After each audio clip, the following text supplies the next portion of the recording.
ਅਸੀਂ ਕਹਿੰਦੇ ਆ don't B A job Sikar, B A job provider.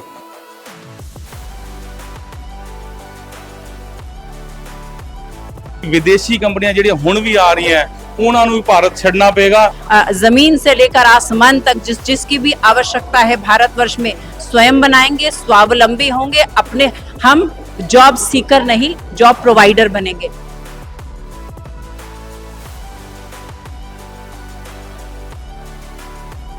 अंग्रेजां ने साडे दिमाग दे विच गल भर दित्ती है कि नौकरी ही रोजगार है। जो हमारा धन है वो हम अपने देश की बनी चीजों को उसके प्रयोग में लेकर आए और अपने देश को पुष्ट बनाएं। ਸਤਿ ਸ਼੍ਰੀ ਅਕਾਲ, ਤੁਸੀਂ ਦੇਖ ਰਹੇ ਹੋ ਸਿਟੀ ਹੈਡਲਾਈਨਸ ਤੇ ਮੈਂ ਅਮਰਵੀਰ। ਭਾਰਤ ਦੇਸ਼ ਦੇ ਵਿੱਚ ਜਿਹੜਾ ਕੀ ਹੈ ਵੱਖ-ਵੱਖ ਸਮਿਆਂ ਉੱਤੇ ਇੱਕ ਮੁਹਿੰਮ ਚਲਾਈ ਜਾਂਦੀ ਹੈ ਜਿਸ ਨਾਲ ਮੇਕ ਇਨ ਇੰਡੀਆ ਜਿਹੜਾ ਗਰੋ ਇਨ ਇੰਡੀਆ, ਉਸ ਦੇ ਨਾਲ ਇੱਕ ਜਿਹੜਾ ਸਵਦੇਸ਼ੀ ਜਾਗਰਣ ਮੰਚ ਦੀ ਅੱਜ ਮੀਟਿੰਗ ਰੱਖੀ ਗਈ ਹੈ ਲੁਧਿਆਣਾ ਦੇ ਵਿੱਚ ਵੀ, ਜਿਸ ਦੇ ਵਿੱਚ ਇੱਕ ਡਿਸਕਸ਼ਨ ਇਸ ਤਰੀਕੇ ਨਾਲ ਹੋਈ ਹੈ ਵੀ ਜਿਹੜੇ ਬਾਹਰਲੀਆਂ ਕੰਟਰੀਆਂ ਜਿਹੜੀਆਂ ਕੰਪਨੀਆਂ ਇੱਥੇ ਇੰਡੀਆ ਦੇ ਵਿੱਚ ਆਪਰੇਟ ਕਰ ਰਹੀਆਂ ਨੇ, ਉਸ ਤੋਂ ਬਾਅਦ ਜਿਹੜਾ ਸਾਰਾ ਪ੍ਰੋਫਿਟ ਹੈ ਉਹ ਬਾਹਰ ਜਾ ਰਿਹਾ, ਉਸ ਦੇ ਰਿਲੇਟਡ ਜਿਹੜੀ ਕੀ ਹੈ ਗੱਲਬਾਤ ਕਰਾਂਗੇ ਸਾਡੇ ਨਾਲ। ਸਤਿ ਸ਼੍ਰੀ ਅਕਾਲ ਸਰ। ਸਤਿ ਸ਼੍ਰੀ ਅਕਾਲ ਜੀ। ਸਰ ਅੱਜ ਦੀ ਜਿਹੜੀ ਵਿਸ਼ੇਸ਼ ਮੀਟਿੰਗ ਰੱਖੀ ਗਈ ਸੀ ਸਰ, ਇਸ ਦਾ ਮੇਨ ਪੁਆਇੰਟ ਕੀ ਸੀਗਾ ਸਰ, ਸਾਡੇ ਨਾਲ ਸਾਂਝਾ ਕਰੋ। ਸਾਡਾ ਮੇਨ ਇੱਕੋ ਹੀ ਪੁਆਇੰਟ ਹੈ ਜੀ, ਅਸੀਂ ਕਹਿੰਦੇ ਆ don't B A job Sikar, B A job provider.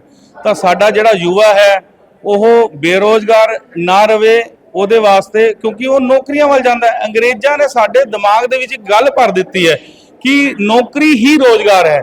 ਮੇਰਾ ਇੰਨਾ ਹੀ ਕਹਿਣਾ ਹੈ ਕਿ ਗੁਣਵੱਤਾਪੂਰਨ ਜਿਹੜਾ ਰੋਜ਼ਗਾਰ ਹੈ ਉਹ ਸਵੈ ਰੋਜ਼ਗਾਰ ਹੈ, ਤੇ ਸਾਡੇ ਯੁਵਾਵਾਂ ਨੂੰ ਸਵੈ ਰੋਜ਼ਗਾਰ ਵਾਲੇ ਪਾਸੇ ਲਿਜਾਣ ਲਈ ਅਸੀਂ ਜ਼ਿਲ੍ਹਾ ਸਵਾਵਲੰਬਨ ਕੇਂਦਰ ਪੂਰੇ ਦੇਸ਼ ਭਰ 'ਚ ਖੋਲ ਰਹੇ ਹਾਂ, ਔਰ ਪੰਜਾਬ ਦੇ ਵੀ ਹਰ ਜ਼ਿਲ੍ਹੇ ਦੇ ਵਿੱਚ ਜ਼ਿਲ੍ਹਾ ਸਵਾਵਲੰਬਨ ਕੇਂਦਰ ਖੋਲਣ ਦੀ ਸਾਡੀ ਯੋਜਨਾ ਹੈ। ਉਹ ਉਸੇ ਤਹਿਤ ਹੀ ਅਸੀਂ ਐਡਾ ਵੱਡਾ ਕਾਰਜਕ੍ਰਮ ਉਲੀਕਿਆ ਹੈ, ਔਰ ਸਾਡੇ ਸਾਰੇ ਪੰਜਾਬ ਤੋਂ ਲੋਕ ਇਸ ਕਾਰਜਕ੍ਰਮ 'ਚ ਪਹੁੰਚੇ ਨੇ। ਇਹੀ ਮੇਰਾ ਕਹਿਣਾ ਹੈ। ਪਿਛਲੇ ਕਾਫੀ ਸਮੇਂ ਤੋਂ ਜਿਹੜਾ ਕਿ ਸੰਘਰਸ਼ ਕਿਸਾਨ ਆਪਾਂ ਕਹਿ ਸਕਦੇ ਜਿਹੜਾ ਚੱਲਦਾ ਪਿਆ ਕਿ ਜਿਹੜੇ ਵਿਦੇਸ਼ੀ ਕੰਪਨੀਆਂ ਇੱਥੇ ਆ ਕੇ ਆਪਣਾ ਬਿਜ਼ਨਸ ਆਪਰੇਟ ਕਰ ਰਹੀਆਂ ਉਹਨਾਂ ਨੂੰ ਤੁਸੀਂ ਬਾਹਰ ਭਜਾਓ, ਇੰਡੀਆ ਦੇ ਜਿਹੜੇ ਮੇਕਰਸ ਨੇ ਉਹਨਾਂ ਨੂੰ ਪ੍ਰਮੋਟ ਕਰੋ, ਆਪਣੇ ਮਿਸ ਘਰ ਦੇ ਜਿਹੜੇ ਮੈਨੂਫੈਕਚਰਰਸ ਨੇ ਉਹਨਾਂ ਨੂੰ ਪ੍ਰਮੋਟ ਕਰੋ। ਤਾਂ ਉਸ ਦੇ ਰਿਲੇਟਡ ਕੀ ਕੁਝ ਗੱਲਬਾਤ ਹੋਈ ਹੈ ਜੀ?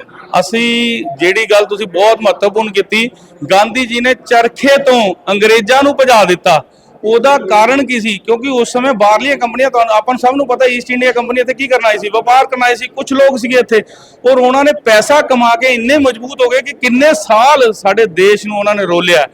ਔਰ ਅਸੀਂ ਕਹਿੰਦੇ ਆ ਕਿ ਵੀ ਇਸ ਵਾਸਤੇ ਇਹ ਵਿਦੇਸ਼ੀ ਕੰਪਨੀਆਂ ਜਿਹੜੀਆਂ ਹੁਣ ਵੀ ਆ ਰਹੀਆਂ ਉਹਨਾਂ ਨੂੰ ਵੀ ਭਾਰਤ ਛੱਡਣਾ ਪਏਗਾ। ਉਹਦੇ ਵਾਸਤੇ ਅਸੀਂ ਕਾਰਜਕ੍ਰਮ ਲੀਕ ਰਹੇ ਹਾਂ ਪੂਰੇ ਦੇਸ਼ ਭਰ ਦੇ ਵਿੱਚ। 9 ਅਗਸਤ ਨੂੰ ਜਿਵੇਂ ਉਸ ਸਮੇਂ ਅੰਗਰੇਜ਼ੋ ਭਾਰਤ ਛੱਡੋ ਕਾਰਜਕ੍ਰਮ ਸੀਗਾ, ਉਹੀ ਅਸੀਂ ਚਲਾਉਣ ਜਾ ਰਹੇ ਹਾਂ। ਬਾਹਰੀ ਵਿਦੇਸ਼ੀ ਕੰਪਨੀਆਂ ਭਾਰਤ ਛੋੜੋ, ਔਰ ਛੋੜਨਾ ਪੜੇਗਾ। ਸੋ ਤੁਸੀਂ ਸਟਾਰਟਿੰਗ ਦੇ ਵਿੱਚ ਗੱਲ ਕੀਤੀ ਸੀਗੀ ਵੀ ਆਪਾਂ ਮੀਨਸ ਜੌਬ ਪ੍ਰੋਵਾਈਡਰ ਬਣਨਾ, ਯਾਨੀ ਕਿ ਐਂਟਰਪ੍ਰੈਨਿਓਰ ਬਣਨਾ, ਤਾਂ ਉਸ ਦੇ ਰਿਲੇਟਡ ਕੀ ਕੁਝ ਜਿਹੜੀਆਂ ਪਲੈਨਿੰਗ ਇਸ ਸਮੇਂ ਚੱਲਦੀਆਂ ਪਈਆਂ ਨੇ ਤੁਹਾਡੀ ਸਾਰੀ ਸੰਸਥਾ ਦੇ ਵਿੱਚ? ਐਂਟਰਪ੍ਰੈਨਿਓਰ ਵਾਸਤੇ ਮੈਂ ਤੁਹਾਨੂੰ ਦੱਸਿਆ ਵੀ ਸਾਡਾ ਜ਼ਿਲ੍ਹਾ ਸਵਾਵਲੰਬਨ ਕੇਂਦਰ ਇੱਕ ਬ੍ਰਿਜ ਦਾ ਕੰਮ ਕਰੇਗਾ, ਕਿਉਂਕਿ ਗਵਰਨਮੈਂਟ ਦੀਆਂ ਬਹੁਤ ਸਾਰੀ ਯੋਜਨਾਵਾਂ, MSME 'ਚ ਬੜੀਆਂ ਯੋਜਨਾਵਾਂ, ਔਰ ਬਹੁਤ ਸਾਰੀ ਯੋਜਨਾਵਾਂ ਉੱਤੇ ਸਬਸਿਡੀ ਹੈ। ਬੈਂਕ ਦੇ ਵਿੱਚ ਵੀ ਬਹੁਤ ਪ੍ਰਕਾਰ ਦੇ ਲੋਨ ਮਿਲਦੇ ਹੈ, ਪਰ ਫਿਰ ਵੀ ਅਸੀਂ ਆਪਣੇ ਯੁਵਾ ਨੂੰ ਕਹਿੰਦੇ ਆ ਕਿ ਵੀ ਦੇਖੋ ਹੁੰਦਾ ਕੀ ਹੈ, ਸਾਡਾ ਯੁਵਾ ਬੜਾ ਹੀ ਮਤਲਬ ਐਜੂਕੇਸ਼ਨ ਸਿਸਟਮ 'ਚ ਇਦਾਂ ਫਸਿਆ ਹੋਇਆ ਹੈ ਕਿ ਲਗਭਗ 25 ਸਾਲ 26 ਸਾਲ 27 ਸਾਲ ਤੱਕ ਵੀ ਉਹ ਇੱਕ ਤਰ੍ਹਾਂ ਦਾ ਬੁੱਢਾ ਹੀ ਹੋ ਜਾਂਦਾ ਹੈ। ਉਸ ਤੋਂ ਬਾਅਦ ਕਿਤੇ ਕਮਾਉਣ ਦੀ ਸੋਚਦਾ ਹੈ। ਸਾਡਾ ਕਹਿਣਾ ਸਿਰਫ ਇੰਨਾ ਹੀ ਹੈ ਕਿ 15 ਸਾਲ ਤੋਂ ਅਗਰ ਜੇ earning learning side by side ਇਸ ਨਾਰੇ ਤੇ ਚੱਲਿਆ ਜਾਵੇ ਤਾਂ 1 ਸਾਲ ਕਿਸੇ ਬਿਜ਼ਨਸ ਨੂੰ ਖੜਾ ਕਰਨ ਲਈ ਲੱਗਦਾ, ਨਹੀਂ 2 ਸਾਲ ਲੱਗਦੇ, ਨਹੀਂ 3 ਸਾਲ ਲੱਗਦੇ ਆ, ਤਾਂ ਲਗਭਗ 18 19 20 ਤੱਕ ਆਂਦਾ ਸਾਡਾ ਯੁਵਾ ਸਵੈ ਰੋਜ਼ਗਾਰ ਦੇ ਵਿੱਚ ਕਾਮਯਾਬ ਹੋ ਜਾਏਗਾ। ਇਹ ਸਾਡੀ ਭਾਰਤੀ ਜਿਹੜੀ ਅਸੀਂ ਕਹਿੰਦੇ ਆ ਆਰਗੈਨਿਕ ਇਹ ਉਦਮੀਤਾ ਹੈ, ਜਿਹਦੇ ਵਿੱਚ ਕਿ ਅਸੀਂ ਇਹ ਕਹਿੰਦੇ ਵੱਡਾ ਸਾਰਾ ਕਰਜ਼ ਲੈ ਕੇ ਕੰਮ ਕਰਨ ਦੀ ਜ਼ਰੂਰਤ ਨਹੀਂ ਹੈ।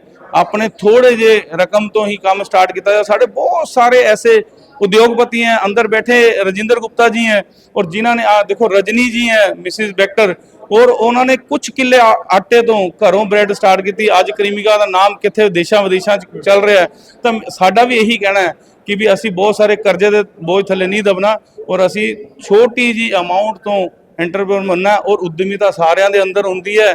उद्यमिता ਨੂੰ जगान की लोड़ है, उन जगान का काम स्वदेशी जागरण मंच कर रहे हैं। भारत माता की जय। जैसा कि आपने कहा कि स्वदेशी जागरण, अखिल भारतीय स्वदेशी जागरण के हमारे जो हमारे उपाध्यक्ष हैं बहुत ही आदरणीय सतीश जी आज वास्तव में वे मुख्य वक्ता के रूप में आज हर सूत्र पर आज वो यहाँ पर बात करने वाले हैं। मैं ज़रूर आपको भी आमंत्रित करूंगी कि आप उसे सुने। मुख्य भावना इसके पीछे ऑपरेशन सिंदूर है। ऑपरेशन सिंदूर पहले सेना ने अपना कर्तव्य निभाया, अब ये जन जन तक ऑपरेशन सिंदूर जाना चाहिए, जिसका मुख्य ध्येय है कि आज जब आज़ादी का समय था उस समय हमें राष्ट्रभक्ति की भिन्न प्रकार से हमें आवश्यकता थी, हमें शीश देने और लेने का समय था। आज का समय है जब हम 2047 विकसित भारत का संकल्प लेकर चले हैं। तो यहाँ पर प्रधानमंत्री मोदी जी आदरणीय यशस्वी उनके मुखारविंद से जब ये मंत्र निकला कि स्वदेशी अपनाओ, तो स्वदेशी जागरण का ये जितना भी परिवार है वास्तव में उस मंत्र को लेकर भारत के पथ अंत्योदय, लक्ष्य अंत्योदय और इसको अंतिम भारत के नागरिक तक जन जन तक पहुंचाने का ये जो अभियान शुरू हुआ है, ये सकल भारत में प्रत्येक राज्य में होगा। आज पंजाब का ये यहाँ से हमने शुभारंभ किया है।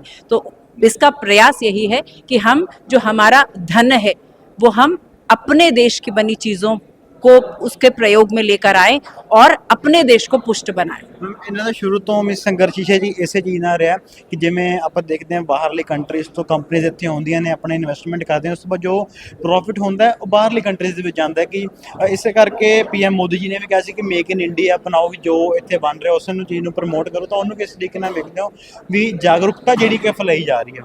देखिए, वास्तव में हम वासुदेव कुटुंबकम की भावना, भारत की धरती का ये भाव है। लेकिन आप जानते हैं कि हाल ही में जब हमारा ऑपरेशन सिंदूर चल रहा था, किसी विदेशी प्रेसिडेंट ने जब कहा एप्पल की आप फैक्ट्री को कि आप भारत में फैक्ट्री नहीं लगाएंगे, आज भारत का बढ़ता कद जब इस प्रकार के विकसित देशों के मन में आज ये आज उनके मन में आज ये जो हलचल है कि भारत का कद बढ़ रहा है, और इस प्रकार विश्व मंच पर जब उन्होंने इस प्रकार की बात की बड़े ही संयम के साथ, आज इस काल में, अमृत काल में अपने विकसित भारत का संकल्प लेकर बिना किसी से वैर विरोध के हमने आज इसकी जो हमें जो युक्ति हमारे प्रधानमंत्री जी ने दी कि हम स्वदेशी अपनाएंगे, सुई से लेकर औजार तक बनाएंगे, जमीन से लेकर आसमान तक जिसकी भी आवश्यकता है भारतवर्ष में स्वयं बनाएंगे, स्वावलंबी होंगे, अपने हम जॉब सीकर नहीं जॉब प्रोवाइडर बनेंगे। तो आज वास्तव में ये बड़ी बड़ी जितनी भी आज ये शक्तियां हैं, रूस हुई, अमेरिका हुई, चाइना हुआ, इन राष्ट्रों को आज वास्तव में हमने वासुदेव कुटुंबकम ये इसका पूरा भास रखते हुए, प्रेम बनाते हुए आज हमारा ये प्रयास है, हमारे भारत में जो इनमें जो विशिष्ट हमारी जो शक्तियां हैं, हमारा शिल्पकार है, हमारा भोजन है, हमारा वस्त्र है, और मैंने कहा ना सुई से लेकर नट तक, बोल्ट तक, अस्त्र शस्त्र तक हम अपना बनाएंगे और अपने राष्ट्र को पुष्ट करेंगे।